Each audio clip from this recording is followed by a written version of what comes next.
And welcome to On Cue. I'm Michael Bartley. Tonight we'll close out our special series on disparities in our healthcare system. Over the last 3 days, we've looked at issues of gender, race, age, and socioeconomic status. Now we turn our attention to communication. In Pittsburgh, 2 communities that face a communication barrier are the hearing impaired and Pittsburgh's immigrant population. It's a problem that can severely limit access to health care, but a clinic in Squirrel Hill is working hard to break down those barriers to close the gap on health disparities. Tonya Caruso has the story. ¿Y tiene dolor después de haber sacado los clavos? Spanish. If you could describe in a little more detail how you've been feeling. Ты должен рассказать больше. Russian. American Sign. These are just some of the languages you'll see and hear at the Squirrel Hill Health Center. The center wants to make sure every patient can communicate with their doctor. Yes, this is a wheelchair accessible exam table. Susan Friedberg Kelson is the health center CEO. It was founded in 2006 and is federally funded and open to everyone regardless of their ability to pay. But that's not all. Our mission is to lower barriers to care for people from all walks of life, and that includes people without health insurance, people for whom barriers exist due to their religious beliefs or their ethnic background or the languages that they speak. So we see a lot of immigrants and refugees. We see members of religious minority groups from the Jewish community, from the Muslim community, and also barriers due to disability, to physical disability, to age, and to sex. The center is catching on fast, growing from 200 patients when it first opened to more than 1,600 today. The medical staff here believes establishing primary preventative care early prevents emergency room trips later. That's why the center focuses on treating the uninsured as well as reaching out to immigrants and refugees living in the Pittsburgh area. So when you walk through, you see this sign in the lobby, welcome, in these different languages. And what are the languages on the wall? The languages on the wall are Russian, Spanish, Hebrew, and an interpretation of American Sign Language. And we have staff members who are fluent in all of those languages.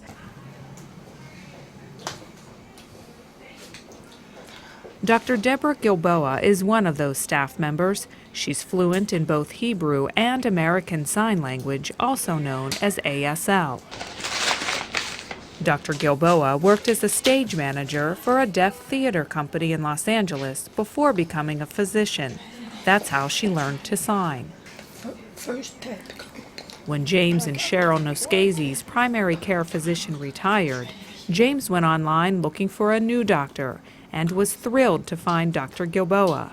In the past, the Noscazis have had to communicate with their doctors through writing. My doctor didn't have much time with me because we were writing back and forth, short sentences, not to explain things. But with this doctor, we can express ourselves freely. I can ask questions, she can explain, we can really communicate. It's more open, she's more open-minded. I feel like the communication, we have a connection, she has skills, and I feel comfortable with her. What do you like about coming here? Really very poor communication, because when I go to other doctors, question that sometimes it's hard for me to understand, sometimes not. But when, how the limit of time they leave here with my doctor, I can stay, communicate problems and everything.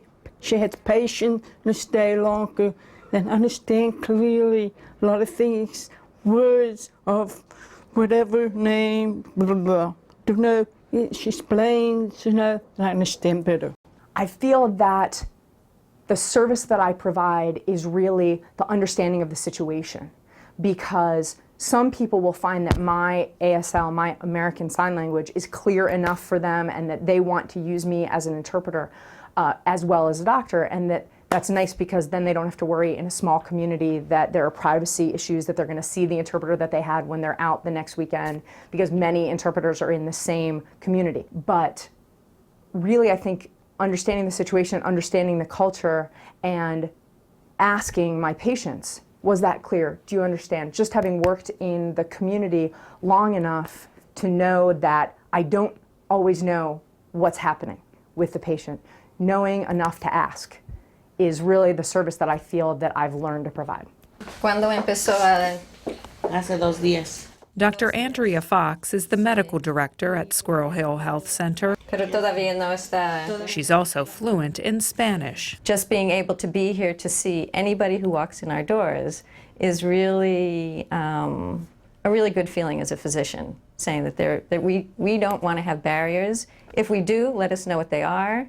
But we want you to come here and get good care. No. Do you believe that this center should be a model? I think that it should be a model. I think that it is already a model, that it was created as a model not only for access, but also for quality. We have systems set up to make sure that we not only just give care, but that we give the best care possible. Tylenol ni nada? Sí, estoy tomando Tylenol. Noemi lived in Mexico, but when her husband died, she moved here to live with her daughter Griselle in Moon Township. Recently, Noemi fell and broke her arm.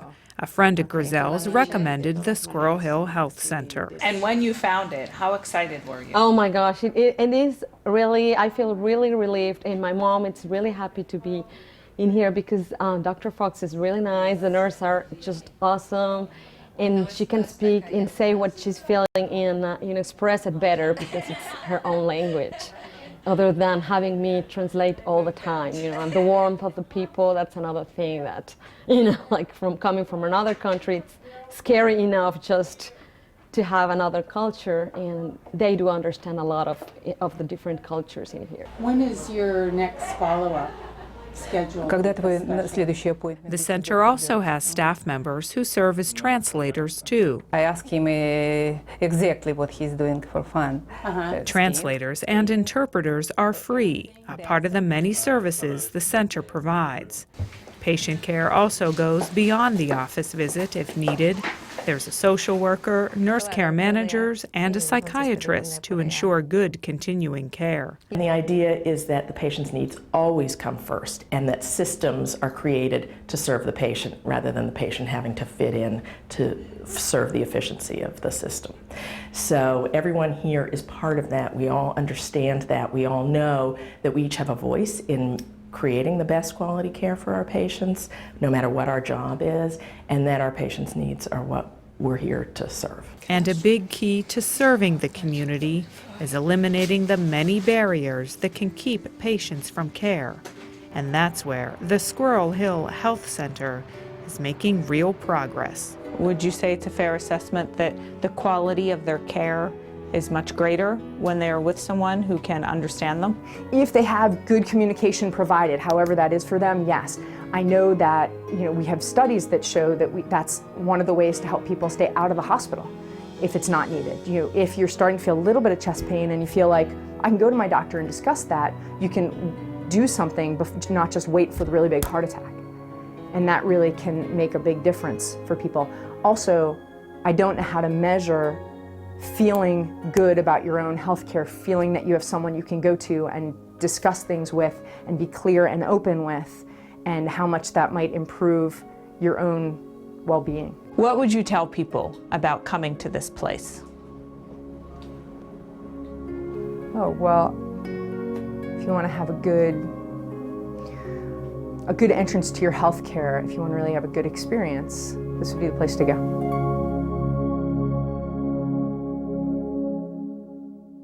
Now, the American Disabilities Act requires that doctors provide interpreters, but the law does not provide any resources to pay for them. Insurance companies cannot be billed, so the cost comes out of the doctor's office itself, and that can sometimes be a deterrent to accepting patients. And that is just one more reason why the Squirrel Hill Health Center is proving to be so important to the community, and why it's also serving as a model for other health centers around the country. And for more information, you can log on to our website at wqed.org/OnQ.